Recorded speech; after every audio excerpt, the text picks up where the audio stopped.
Unaware he was hiding in the closet, his fiancée brought another man into their bedroom before the wedding. Kofi Mensah was 33 years old, and the night before his wedding, he was on his hands and knees on the floor of his own bedroom searching for his grandfather's pocket watch. He had built everything he owned with his own two hands. A business, a home in Accra's quiet Zorwalu neighborhood, a future. And tomorrow he was going to stand before their families, before God, and give himself completely to the woman he had trusted with all of it. The watch had slipped from the nightstand when he reached for it. He saw it roll under the bed, and he dropped to the floor to retrieve it, his fingers brushing the cool tiles in the dark. He found it. He closed his fist around it. Then the front door opened. His fiancée's voice. Then a man's voice he recognized immediately. A voice that had sat at his own dinner table. A voice that had prayed over meals in this house. Kofi lay completely still on that floor. His grandfather's pocket watch pressed against his palm, the engraving on its case cutting into his skin. While the two people he had trusted most in the world moved through the sitting room, down the corridor, and into the bedroom above him, they had no idea he was there. And in that silent, devastating moment on the tiles of his own home, Kofi Mensah made a decision that would change all of their lives forever. Before we jump into the story, comment where in the world you are watching from, and subscribe, because tomorrow's story is one you absolutely need to hear. The morning light came to Accra the way it always did, all at once, warm and certain, like a declaration. Kofi was already awake before it arrived. He had been awake for some time, sitting at the small wooden desk in his home office, reviewing the month's accounts with the same quiet focus he brought to everything. The desk was his father's. Scratched along the left edge from decades of use, solid as the day it was made. Kofi had carried it from Kumasi in the back of a rented truck when his father passed 3 years ago, and he had not replaced it, though he could have afforded better now. Some things were worth keeping exactly as they were. His business, Mensah Electrical and Contracting, was not yet large by the standards of the men who had offices in Airport City and sent their children to international schools. But it was real. 12 employees, all of them salaried, all of them with medical cover. A growing list of commercial contracts across the city. A reputation, built slowly and without shortcuts, for work that was done right and done on time. His mother called it his stubborn patience. She did not mean it as a criticism. Kofi saved his accounts file, closed the laptop, and went to make breakfast. The kitchen was bright and unhurried.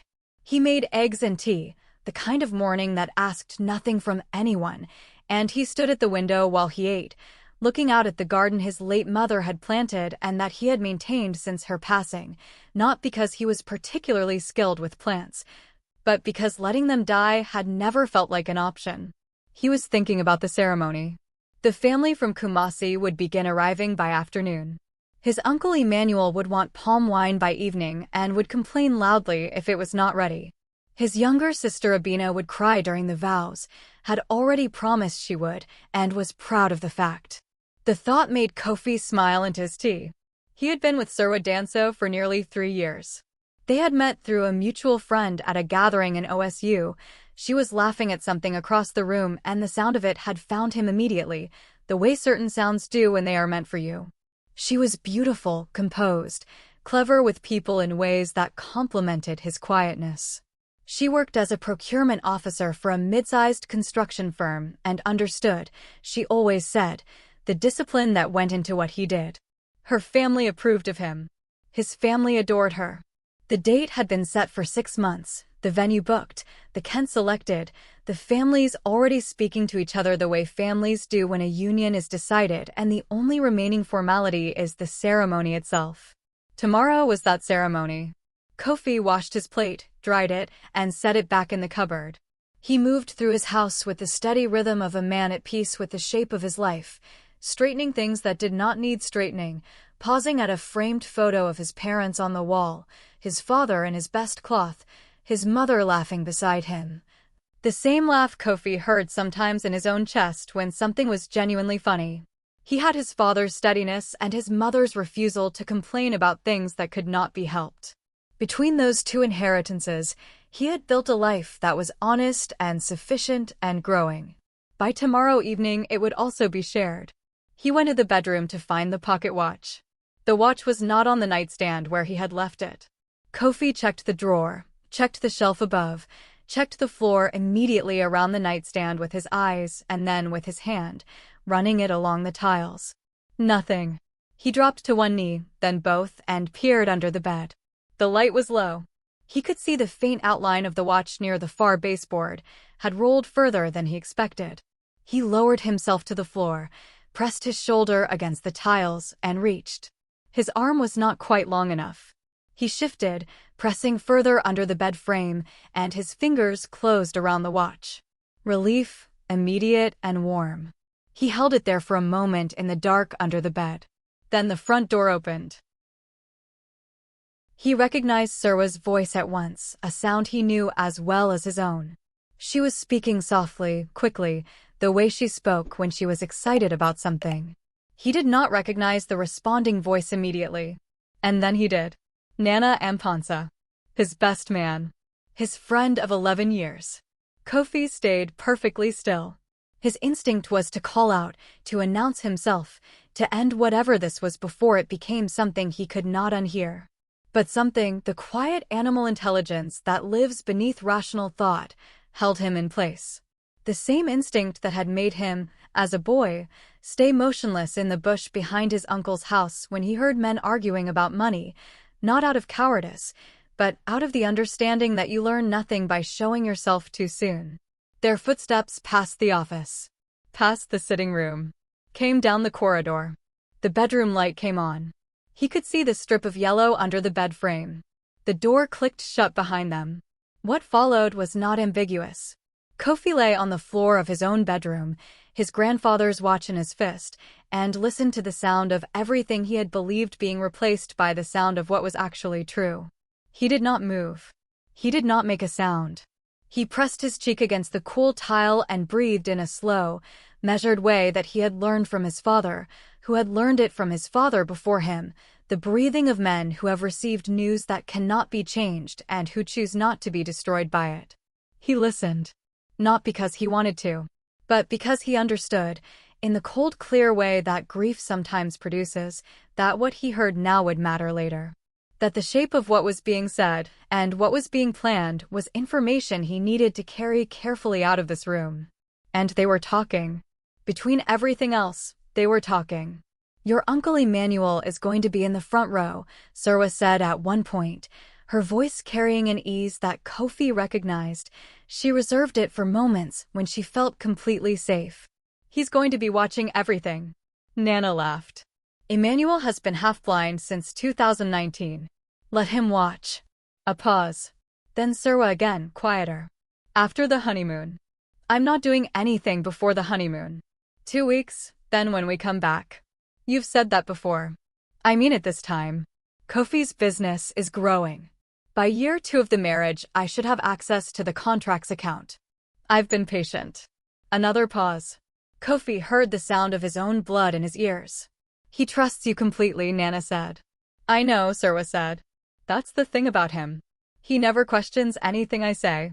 Never checks behind me. He believes everything." A brief sound that was almost a laugh, but not quite. "It makes it very simple." Kofi lay still. He did not cry. He did not tremble. He simply noted each word the way a builder notes a crack in a wall, not with emotion, but with the precise recognition that what he is looking at is structural, is load-bearing, is going to require a complete reassessment of everything. He noted the words, and he held them. Eventually there was movement, the sound of Nana dressing, of Serwa smoothing the bedclothes, of 2 people preparing to be somewhere they were supposed to be. The bedroom light clicked off. Footsteps down the corridor. The front door opened and closed. Silence. Kofi lay in the dark under his bed for another full minute. Then he slid out. He stood. He looked at his grandfather's pocket watch in his hand, the engraved face, the worn chain, the initials on the back. His grandfather had kept this watch for 40 years of marriage. Had given it to Kofi's father, who had kept it for another 30. Had passed it to Kofi with the words, "Give this to a woman who deserves the same." Kofi set the watch on the nightstand. He went to the kitchen and sat down at the table. He placed both hands flat on the surface, and he looked at nothing in particular, and he let the silence of the house settle around him like water finding its level. Then he picked up his phone and called his cousin Isaac. Isaac Mensah was 41 years old and worked as a senior legal counsel at one of Accra's established commercial law firms. He was the family's clearest thinker, the one they called when things were complicated. He answered on the second ring, his voice carrying the particular alertness of a man who has learned that late calls are rarely about simple things. "Kofi, are you home?" A pause. "Yes. What is it?"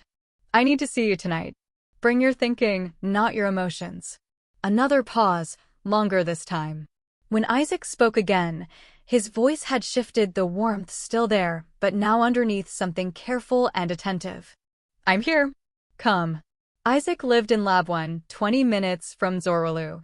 Kofi drove there in the kind of silence that is not empty, but is instead very full of everything that has just been understood and has not yet been spoken. He drove with his hands steady on the wheel and the city flowing past his windows, the nighttime Accra of yellow streetlights and late traders and music escaping from buildings. The city going about its ordinary business, while inside Kofi's car the world had reorganized itself entirely. Isaac met him at the door, took one look at his cousin's face, and led him inside without asking anything. They sat at the kitchen table. Isaac's wife, Patricia, appeared briefly, read the room with the sensitivity of a woman who has been married to a lawyer for 15 years, and disappeared without a word, leaving a pot of tea behind her that neither of them touched immediately. Kofi told him everything. He spoke in a flat, organized way, beginning to end, detail by detail, the way his father had taught him to report damage at a job site. Not dramatically. Not with extra color. Just what happened, in what order, and what was said. When he finished, Isaac sat back in his chair. He said nothing for almost 30 seconds. "She mentioned the contracts account," Isaac said. "She did. By name. By name." Isaac was quiet again. When he looked at Kofi, there was something in his eyes that was not pity. Pity would have been useless, but rather the expression of a man who has been handed a problem and is already rotating it in his mind, testing its edges, finding where the leverage lives. "You're not going to the wedding tomorrow," Isaac said. "I wasn't planning to." "Good." Isaac leaned forward. "What is the state of your business accounts?" "Everything. The contracts account, the operational account, the equipment fund."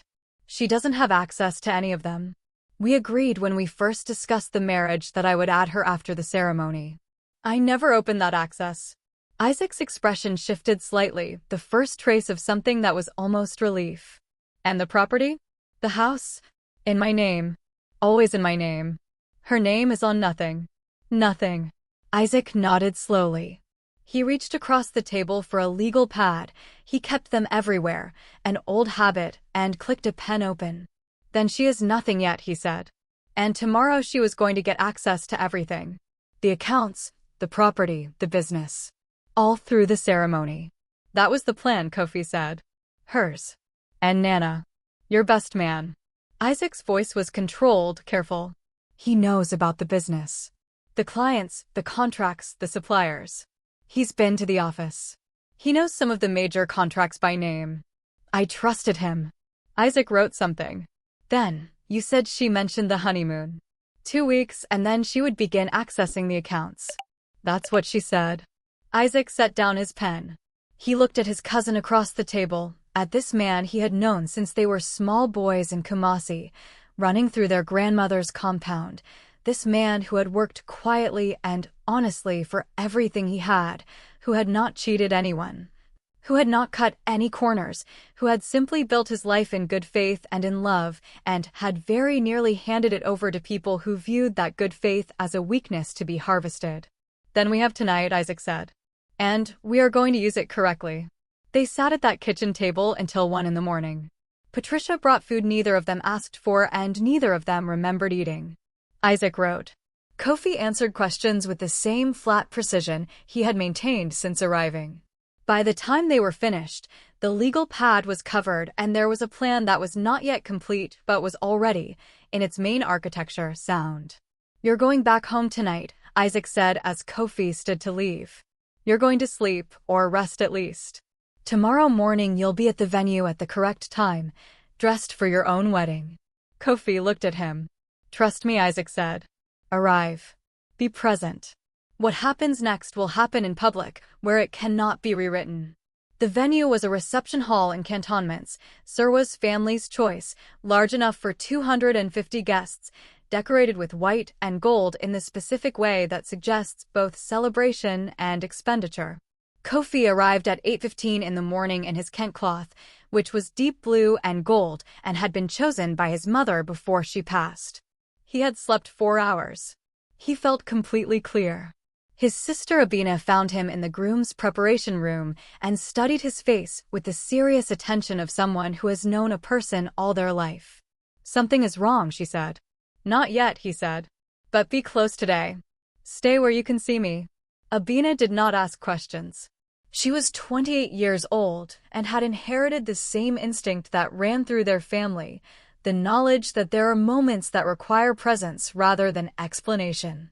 She smoothed the shoulder of his Kent cloth, looked at him once more, and left. The guests arrived in waves. Kofi's uncle Emmanuel, exactly as predicted, was already asking about palm wine before 9 in the morning. The families from Kumasi filled the right side of the hall with color and sound. Serwa's family occupied the left, her parents, her aunts, her 2 younger brothers, the entire network of her extended family, who had come to witness this union, and who had, to a person, no idea that the morning was going to end the way it was going to end. Nana Ampansa arrived in a white agbada, moving through the room with the ease of a man who believed himself invisible. He found Kofi near the entrance, clapped him on the back, and said something about the day being perfect. It will be, Kofi said. He looked Nana directly in the eyes as he said it. Nana looked back and saw nothing that alarmed him. He smiled and went to greet other guests. Kofi's cousin Isaac arrived at 9:30 with a leather briefcase that he set quietly under his chair. At 10, the ceremony began. The officiant led the gathering. Both families were present, formal and festive. The air in the hall was the particular air of large occasions, perfume and food, and the warmth of many people who are glad to be assembled, who have traveled for this, who have dressed for this, who are experiencing the uncomplicated pleasure of witnessing 2 families become one. Serwa walked in on her father's arm, and she was beautiful. Kofi watched her come down the aisle and felt the strange dual awareness of that moment. She was beautiful, and she was a stranger, and both of these things were true at once. She had prepared a face for this morning, the face of a bride who is beginning the life she has always wanted, and it was flawless. It had been assembled with great care. She stood before him. She took his hands. Her eyes met his with the practiced warmth of a woman who had run this scene in her head many times. The officiant spoke the words that precede the vows. He asked the gathering whether anyone had reason to object to this union. The traditional pause fell over the room. Kofi's voice, when he spoke, was quiet. He did not shout. He did not perform outrage. He simply spoke with the same level, certain tone he used on a job site when he was about to explain to a client why a wall had to come down. I do. The hall did not immediately understand. There was a beat of confused silence, people glancing at each other, smiling uncertainly, assuming something rehearsed. Then they heard the quality of the silence from the altar and understood that this was not part of anything rehearsed. Serwa's hands went still in his. I have something to say, Kofi said. Not to harm anyone. But because what I say is true, and because the people in this room deserve the truth before they witness something that should be built on it.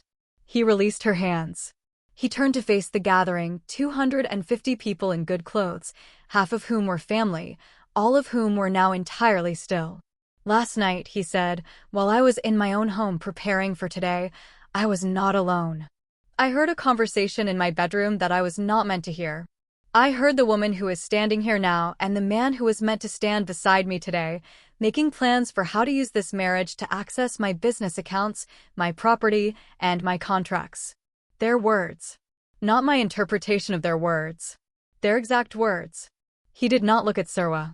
He did not look at Nana. He kept his eyes on the families, on his uncle Emmanuel, whose expression had turned to stone, on his sister Abina, who had one hand over her mouth, on Surwa's parents, whose faces were cycling through a confusion that was quickly becoming something harder and more painful. "I am not here to destroy a celebration," Kofi said. "I am here because I believe this gathering, these families, have the right to know the truth before they bless a covenant that one party was already planning to violate." He stepped back from the altar. He picked up his grandfather's pocket watch from his jacket pocket.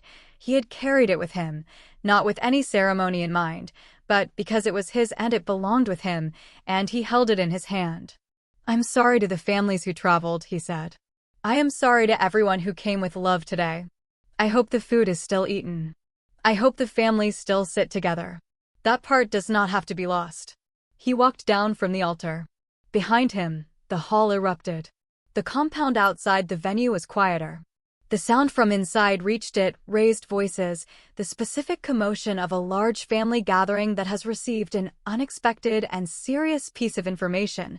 But out here the morning continued, indifferent and bright. Kofi stood by a cluster of potted plants near the entrance. His cousin Isaac was beside him within 2 minutes, briefcase in hand, expression calm. "How do you feel?" Isaac said. "Like I said what needed to be said." "Good." Isaac set the briefcase down. "Because the next part is also going to require you to feel that way." Inside, the families were separating into their different understandings of what had just happened. Surwa's mother was crying. Her father had pulled Surwa to the side and appeared to be asking her a question that she was struggling to answer. Several of Kofi's aunts were clustered near the back of the hall, speaking in Chui in the tight, controlled way of women who are angry and are choosing not to show it fully until they know the complete picture. Nana Ampansa had tried to leave through the side exit. He was stopped, politely but firmly, by Kofi's uncle Emmanuel, who was not half-blind, had not been half-blind since 2019, had in fact gotten glasses 2 years ago and wore them now. And who at 67 years old was still a man whose presence in a doorway communicated very effectively that the doorway was not currently available. "Sit," Emmanuel said. Nana sat. It was Surwa who came outside to find Kofi. She came alone, without her family, and she was still in her wedding gown, which under the morning sun looked different than it had inside, less like a celebration and more like a costume that the occasion had already outgrown. Her face had lost its prepared expression. What was underneath it was not guilt exactly, not the soft, immediate guilt of a person caught in a moment of weakness, but something harder and more calculating, the expression of someone who has lost a game and is already calculating the next move. "Kofi," she said. "What you heard, you have to let me explain." "You can explain," he said. "I'm listening." She was quiet for a moment. She was very good, he had always known this, at reading a room, at calibrating her approach. She was doing it now, looking at him, measuring the distance between what she could claim and what he knew. "I was nervous," she said. "We were talking, it was late, I said things that sounded worse than they were. You know how you say things when you're anxious that don't come out right. I love you. I've always." "You mentioned the contracts account by name," Kofi said. "You said, by year 2 of the marriage, I should have access to the contracts account. You said that to Nana. In my bedroom. At 11:30 at night, the night before our wedding." The calculation in her face shifted. He could see her making another assessment.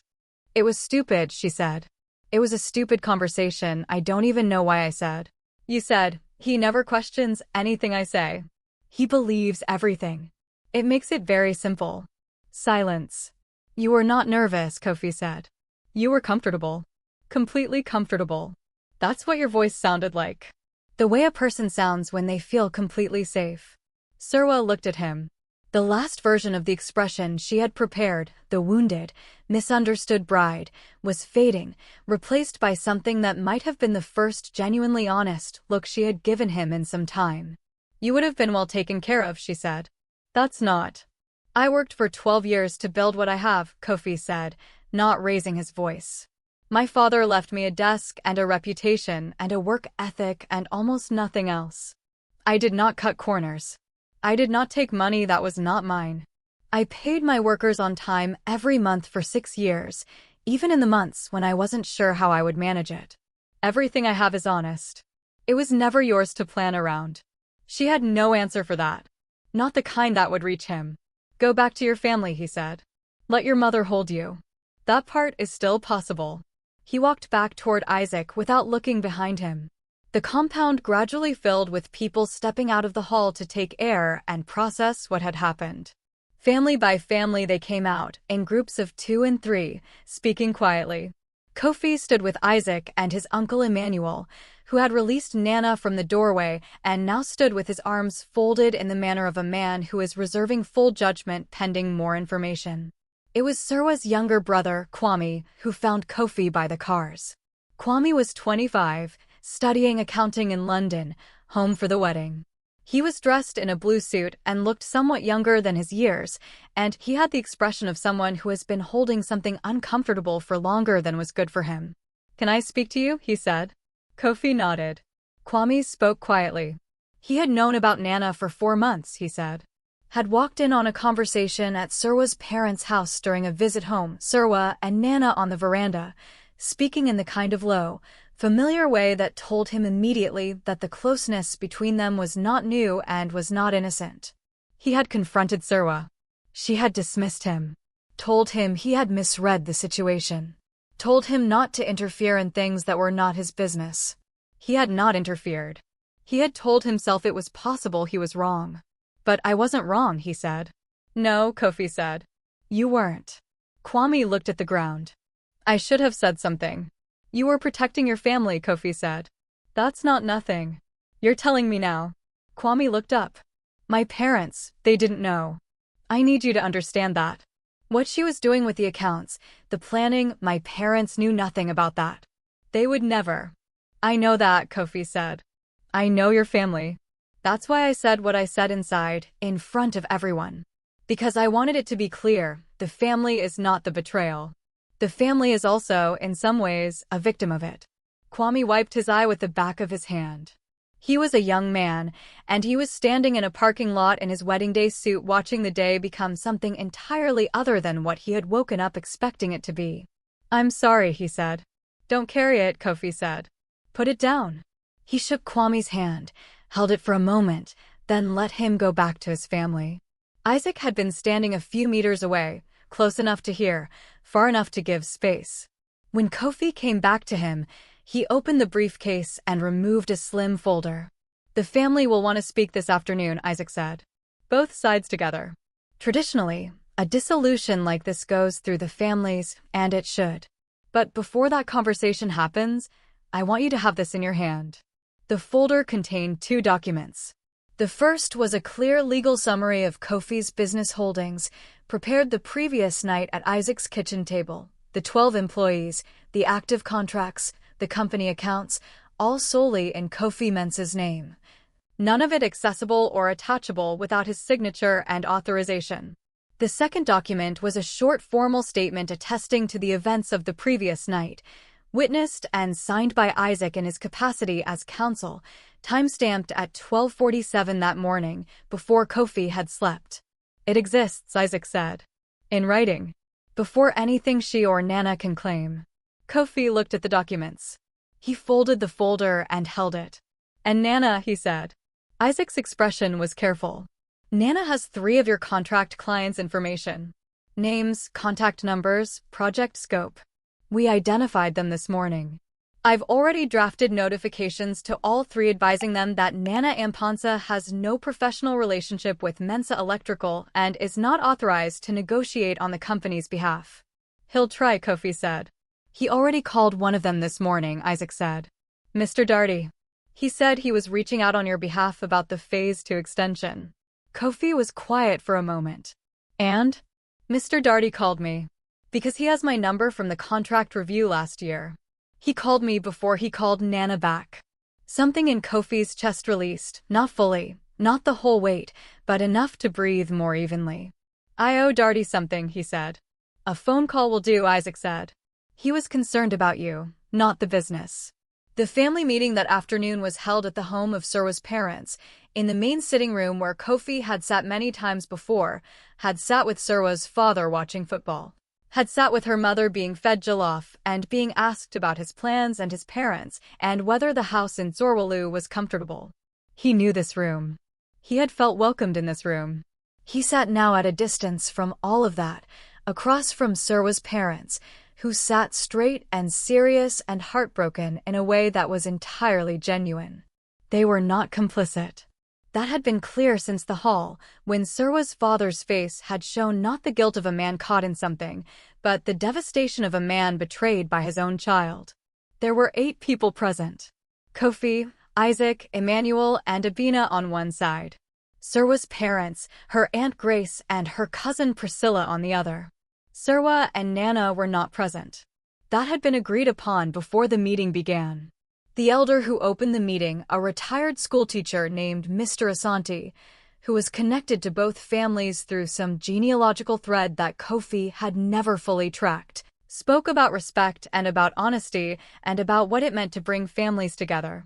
He spoke for several minutes, as elders do, giving the room time to settle and everyone time to locate the part of themselves that could hear difficult things without catastrophe. Then he asked Kofi to speak. Kofi spoke for 12 minutes. He was careful and he was complete, and he did not embellish, because the truth did not need embellishment. He repeated the exact words he had heard in the bedroom. He never questions anything I say. He believes everything. It makes it very simple. With the same flat accuracy he had used telling Isaac the night before. When he finished, Surwa's father sat with his hands on his knees for a long time, looking at the floor. Then he said, "I am ashamed before you." "You have nothing to be ashamed of," Kofi said. "She is my daughter. What she has done is hers," Kofi said. "You raised her, and you loved her, and you did not plant this in her.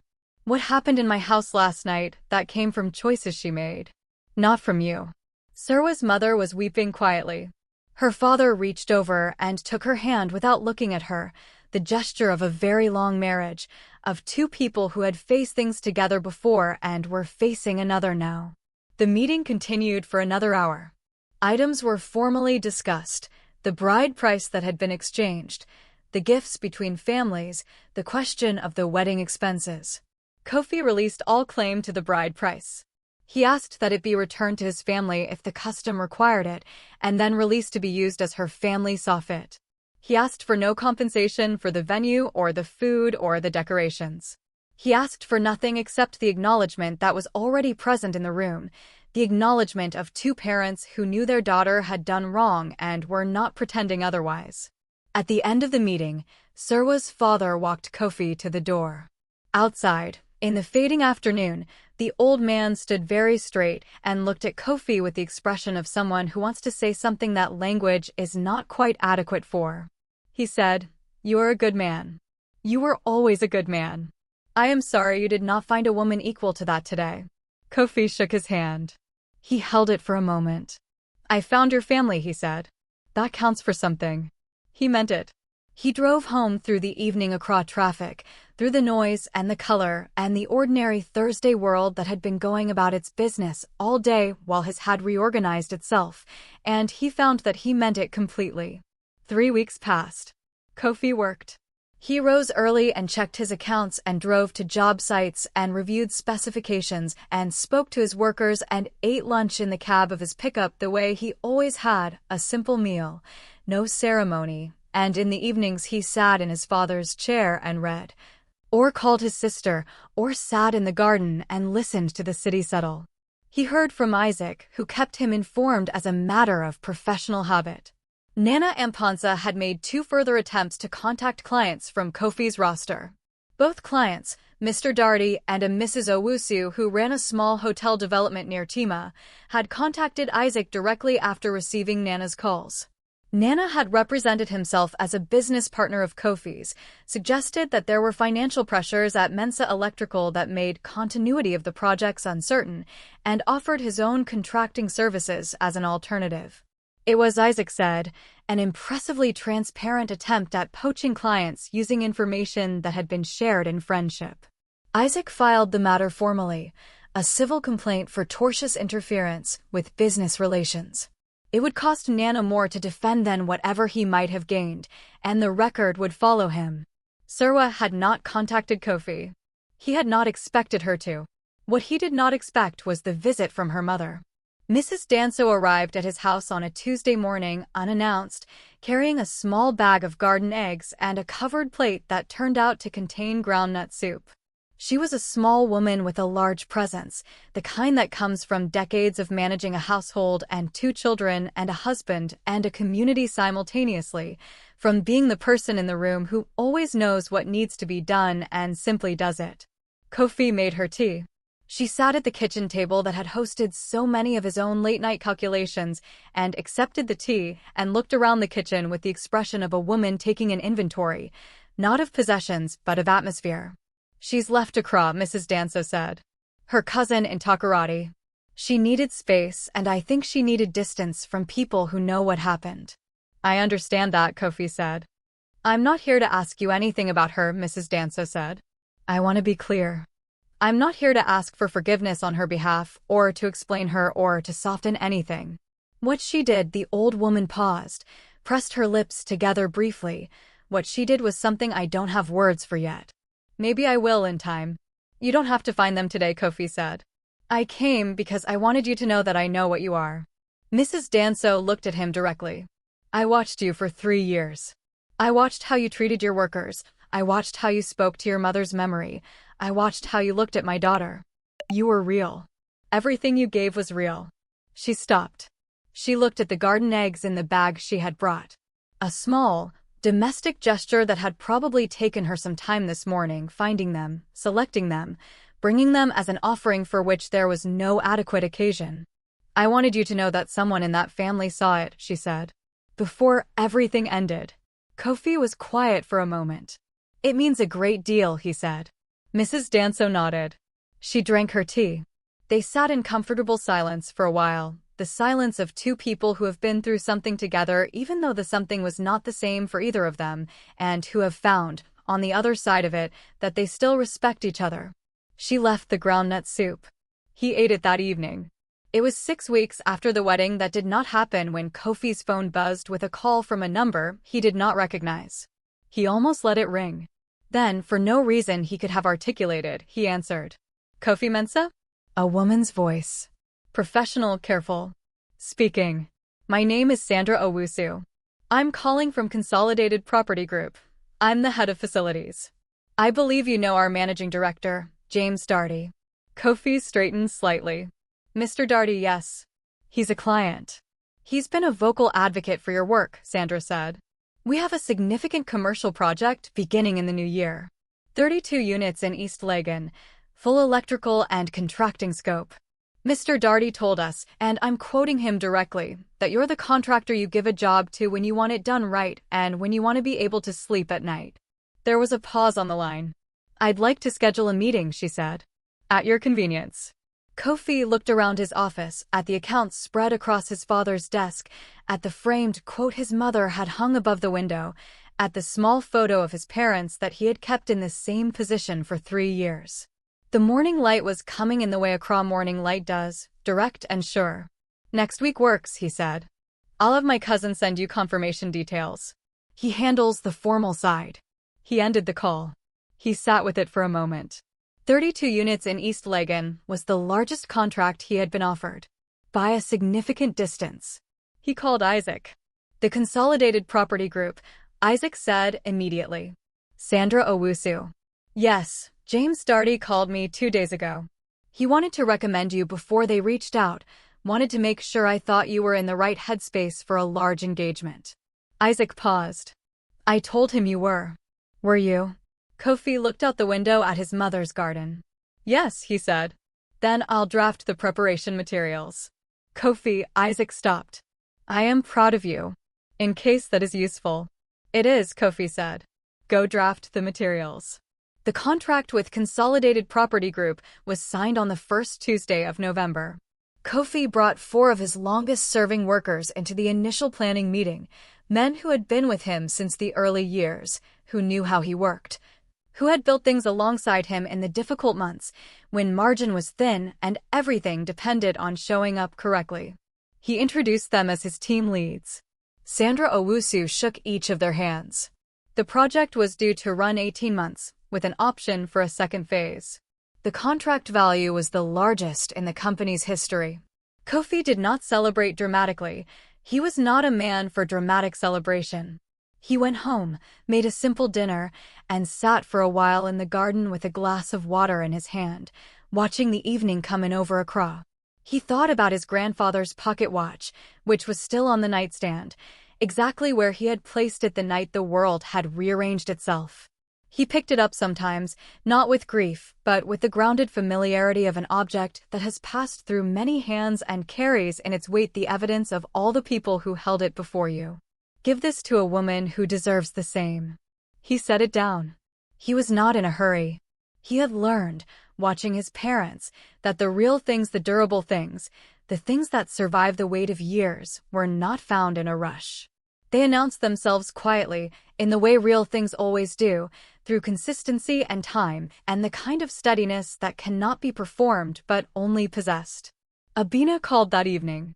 She was crying, which she had promised to do at the wedding, and was now doing somewhat belatedly but no less genuinely, and she made him promise that she could still give a speech when the right occasion arrived. When it arrives, he said. It will, she said. You are not someone things don't arrive for. He thought about that after he hung up. He sat in the garden in the dark, listening to the city and to the night sounds of the neighborhood, a dog, a generator, someone's radio playing something he half recognized, and he found that his sister was right. He was not someone things did not arrive for. He was someone who did not confuse waiting with absence. Who understood that the ground you prepare and the foundations you lay are not wasted effort simply because nothing stands on them yet. He had 12 honest workers. He had his father's desk. He had a large contract beginning in January. He had a family that had traveled for a wedding and stayed for a truth and had not loved him less because the day was not what any of them had come for. He had his grandfather's watch. That was enough. And it was, he knew, already more than most. What happened in the months that followed moved with the quiet inevitability of consequences that have been properly constructed. Nana Ampansa's civil case was heard in December. His attempt at a defense, that he had been acting in good faith based on information Kofi had shared with him as a friend, collapsed under the documentation Isaac had filed. The 3 client notifications sent on the morning of the wedding established a clear record of unauthorized representation. The judge found in Kofi's favor. The damages were modest. This was not the point, but the record was public and it was permanent. In the specific world of Accra contractors and developers, where reputation is the asset that generates all other assets, it was enough. Mr. Darty told 2 other project managers. Those 2 told 3 more. Nana's name, attached to a civil finding for interference with business relations, appeared in conversation in the way that damaging truths do in professional circles, quietly, consistently, and without anyone needing to amplify it. By the following April, Nana had taken a logistics coordinator position at a wholesale company in Tima. It was not what he had been. He did not talk publicly about what had happened. He had, it seemed, assessed the situation correctly at last and understood that silence was the only remaining form of dignity available to him. Surwa remained in Takoradi for 4 months before returning to Accra. She took a position at a smaller procurement firm. Her former employer had not renewed her contract, citing restructuring, though the timing of the restructuring coincided precisely with the news that had traveled quickly through the city's professional middle class. She and Kofi did not cross paths. Accra is large enough for that when both parties want it to be. Her parents called Kofi on his birthday in February. Her father spoke briefly, warmly, the way men speak when the words available are inadequate, but the intention must be communicated anyway. Her mother asked after the business and the garden, asked whether the garden eggs she had brought were of reasonable quality, and when Kofi said they were very good, she said she would bring more the next time she passed. He told her he would make tea. The Consolidated Property Group project broke ground on a Monday morning in February. The site was in East Legon, a good location, good ground, good bones for what was being planned. Kofi arrived before his workers, as he always did, and walked the perimeter of the site in the early morning while Accra was still arriving at its full volume. He carried a clipboard and noted what he saw: the drainage, the soil, the existing electrical infrastructure from the previous structure. He noted it all with the steady attention of a man who has learned to look at what is actually in front of him rather than what he has assumed will be there. His first worker arrived at 7. Then 2 more. Then the rest. By 8 in the morning, the site was alive, the particular productive noise of people who know what they are doing and have been given good work to do. Kofi stood in the middle of it, marked up his clipboard, and felt the familiar settling that comes with a project properly begun. His phone buzzed. A message from Isaac: contracts account is now set up under the new structure. Authorized signatories, you and Emmanuel as second. No third-party access. Everything is clean. He typed back, good. He put the phone in his pocket. He looked at the site. At the work beginning on it. At the workers moving with purpose through the yellow morning light, each of them doing the specific thing they were skilled at, each of them part of something that would, when finished, be solid and real and lasting. The kind of thing you come back to in 20 years and find still standing. His father had told him once, early in his life, when he was still learning what a building was made of, not just the materials, but the intention, the discipline, the patience. That the only thing more important than laying a foundation correctly was knowing which foundations were worth laying at all. He had learned the hard way which ones were not. He was learning, with more time, which ones were. He turned back to his clipboard. He put his pen to the page. He began making notes in his careful, even hand, measuring what he had and what he needed and what would be required, in what order, to build this thing right. If you enjoyed this story, be sure to like the video and subscribe so you don't miss tomorrow's story. I've picked out 2 more I think you'll really love.